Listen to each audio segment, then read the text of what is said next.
তাদের উপর টর্চার করা হয়, অত্যাচার করা হয়, মেয়েদেরকে মারধর করা হয়।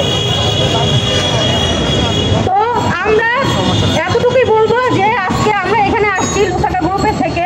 তো ডক্টর ইউনূস স্যারকে আমরা এতটুকু বলতে পারি যে স্যার আমাদের এই বিষয়টা বিবেচনায় রাখবেন, আমাদের যে সমস্যাগুলো এগুলো একটু দেখবেন।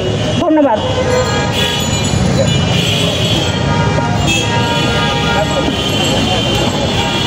ধন্যবাদ সংগ্রামী সাথী বন্ধুগণ। আমাদের একেবারে লাঞ্চের টাইম হয়ে গেছে, আমাদের কর্মসূচি একেবারে শেষের দিকে। আমি বক্তব্য আর আমরা বাড়াতে চাই না। আমাদের মাঝখানে আরও বক্তব্য রাখার জন্য আমাদের নেতৃবৃন্দ ছিল, আমাদের শ্রমিক নেতা মাসুদ রানা এবং আমাদের আব্দুল হালিম ঢাকা মানে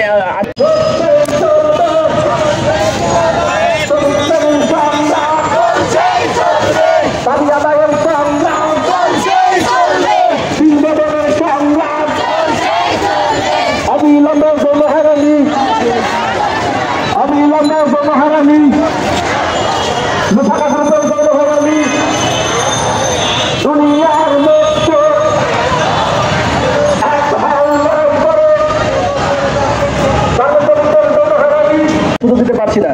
এই পর্যায়ে আমি শুধু একটি কথা বলতে চাই যে আমরা শ্রমিকদের কথা শুনলাম, নেতাদের কথা শুনলাম। আমরা এই মালিক, আমরা আসলে বর্তমান যে সরকার চাচ্ছে যে বাংলাদেশের শিল্প অঞ্চলগুলো শান্তিতে থাকুক। আমরা যারা সত্যিকার অর্থে শ্রমিক সংগঠন করি, আমরাও চাই বাংলাদেশের গার্মেন্টস শিল্প টিকে থাকুক, বাংলাদেশের উন্নয়নের যে অগ্রযাত্রা এটা অব্যাহত থাকুক। যার কারণে এই ব্যক্তির সমস্যা নিয়ে আমরা আশুলিয়া প্রোগ্রাম করছি না, ঢাকায় এসে প্রোগ্রাম করছি। কিন্তু আমরা সম উপদেষ্টাকে স্মরণ করানোর পর যদি সমস্যার সমাধান না হয়, আমরা শিল্প অঞ্চলে প্রোগ্রাম না করলেও এই মালিকের